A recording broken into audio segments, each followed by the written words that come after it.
Hello, welcome to Water Sign Philippines. Ito yung reading natin for Water Sign, Cancer, Scorpio, Pisces. Let's start your reading.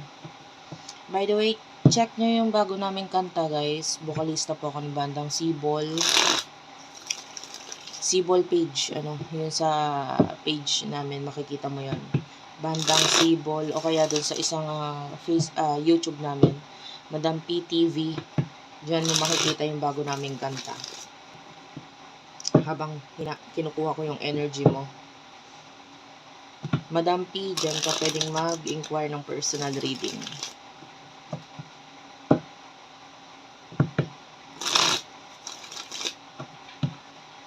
This is for the sign of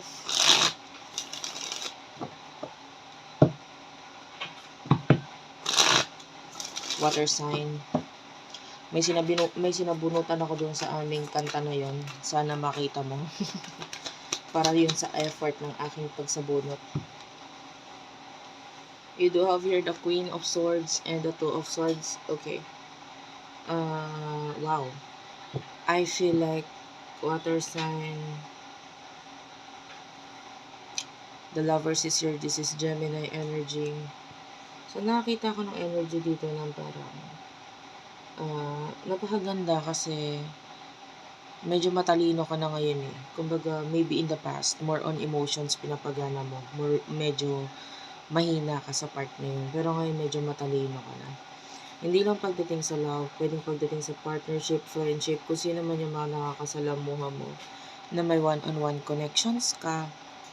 Kasi nakikita natin with the Gemini energy dito sa The Lovers. Pwedeng, yung iba communication, alam mo na yung mga taong dapat mong i-cut off kasi they are already toxic or you don't feel like magtatagal pa or hindi mo feel sila kasama, whether friends nga or ka-communicate sa online. You see yourself as someone na parang hindi kanila pinahalagan, hindi nila vinalue kung ano yung emotion mo. Wala silang pakialam, pwedeng ganun. Masyadong makasarili. And now, ginagawa mo yung time mo naman, o ikaw naman ito na parang, ako naman, sarili ko naman. Ako naman yung magiging matigas ang puso dito. Kasi, in the past, ito yung way nila kung paano kanila lilinlangin or paano kanila paiikutin eh. They are using your emotions. Now, medyo magaling ka na ngayon kasi may mga tao kang kinakat off, inaalisan.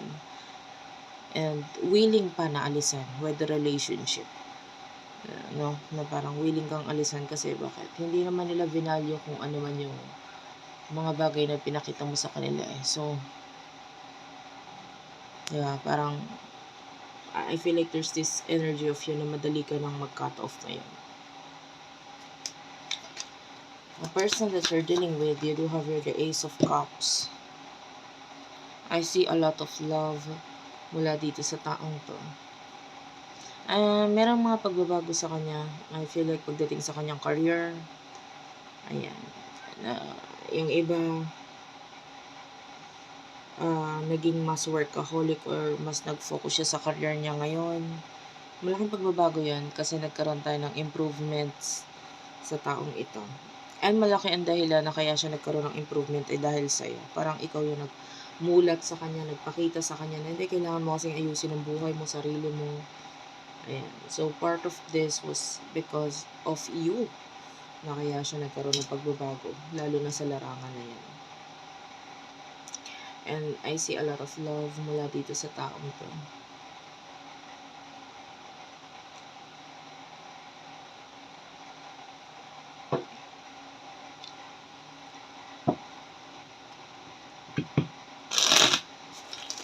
Nakakita ko ng phoenix. So, sa phoenix kasi, phoenix are like transformations. So, malaking transformation talaga na nakikita ko dito sa taong to.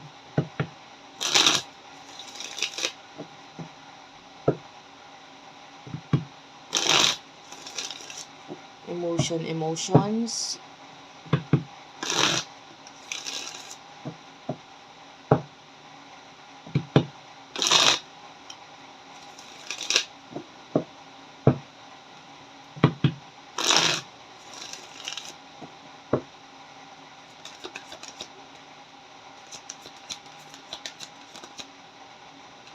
Emosyon. The Magician is here, followed by the Seven of Cups.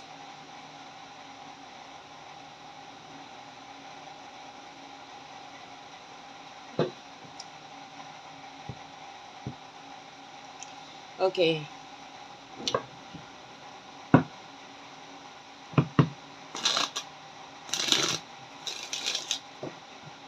Emosyon ng person na to sa'yo.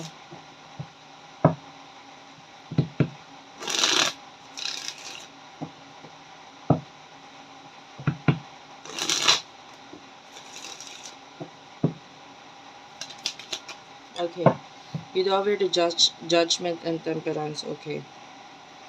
Emosyon mo sa person na to, I find this energy na parang mas more on material things ang focus mo kasi ngayon. Ano, parang the Magician.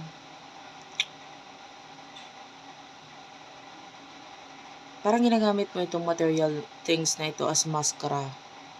No? Do you want these people na makita ka sa according sa kung ano yung mga material na bagay na meron ka? Sometimes it's good, sometimes it's bad, pero okay lang yun. It's your choice. Kumbaga, katulad ng mga artista, hindi naman natin masabi kung ano talaga yung ugali nila, sino ba talaga sila. Kasi kung ano yung pinapakita nila sa screen, yun yung sila, diba? Yun yung gusto nilang makita natin sa kanila. And you, ganun din. Kahit hindi ka naman artista or hindi ka kilalang tao, nasa sa'yo yan kung anong gustong makita ka ng ibang tao sa anong gustong maging pagkakakilanlan nila sa'yo, diba? And you are focusing on these things right now. Maybe yung iba sa inyo changing your wardrobe or changing your style.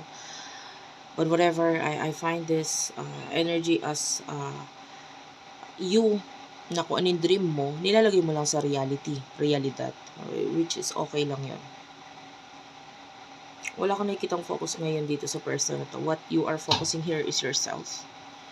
Yung iba sa inyo, ito yung time na naging makasarili ka. Pero minsan, actually this is nakikita natin as maganda sa'yo ngayon kasi hindi mo ito ginawa dati. Kumbaga ngayon ka lang nagkaroon ng pagiging makasarili or ngayon mo lang inisip ang sarili mo eh. Ngayon ka lang naging this time sarili mo naman ang inisip mo at hindi ang ibang tao iisipin or mararamdaman nila. Kumbaga ngayon, you are thinking about yourself, kung ano yung gusto mong ma-achieve sa buhay mo. Parang ito. Kasi maybe in the past, masyado ko naging mapagbigay. Emotions ng person na to temperance, there's a lot of patience here. So, lalo na yung iba dyan, kung may relasyon kayo, iniintindi ka nitong person na to. Temperance and judgment is here.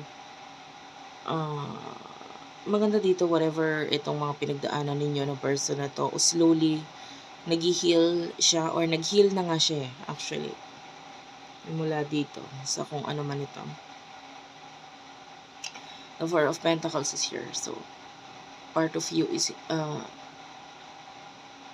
nag-focus ka sa sarili mo and hini-heal mo yung mga inner child mo, the same as this person. Pinatry niya mag-heal sa kung ano man yung mga hindi magandang experiences and connection na nangyari sa inyo. So, what will happen in the near future?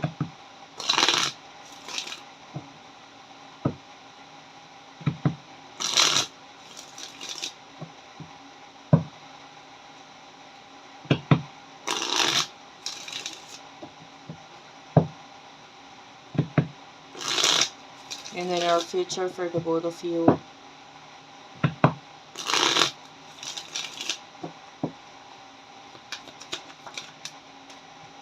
The Hierophant. Four of Pentacles. Ace of Wands. And one more card. Six of Pentacles. And the Four of Wands is here. The Hanged Man. Bottom of the deck.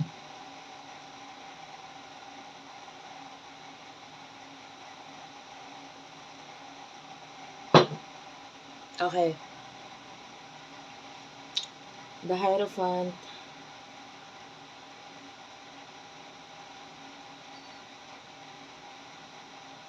I can see you teaching in the near future. May mga tao kang tuturuan. Hindi literal na turo na halimbawa like a teacher na ano.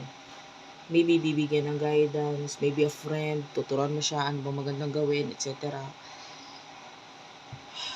Four of Pentacles, maybe regarding finances, or maybe sa mga values, mga dapat nilang protektahan, or maybe their image. You know, I can say you teaching people. And this is your strength actually. Masyado ka kasing mature and I don't know, but some of you pwede meron kang Virgo energy sa iyong chart. Like maybe your Mercury is in Virgo, your ascendant is in Virgo. I don't know. Maybe part of you sa natal chart mo in astrology, you have Virgo in your chart. And yun yung nagiging dahilan kung bakit ka ganyan. You're good at trying to, you know, perfectin or ayusin ang isang tao. And you are going to teach a lot of people in the near future. New beginning, stability, career, money, finances, pagtutulungan. Yeah. Nakakita ko ng partnership with people, career, and maybe yun nga, finances nila, finances mo, or maybe yung image will be something na ano, na babaguhin or ayusin in the near future. So anyway,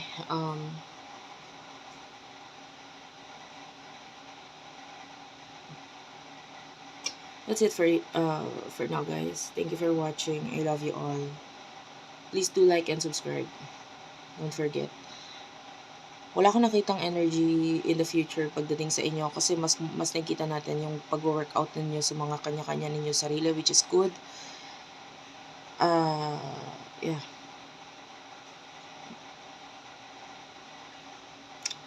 And ayun lang. Maraming salamat po. Ingat kayo lagi and bye-bye.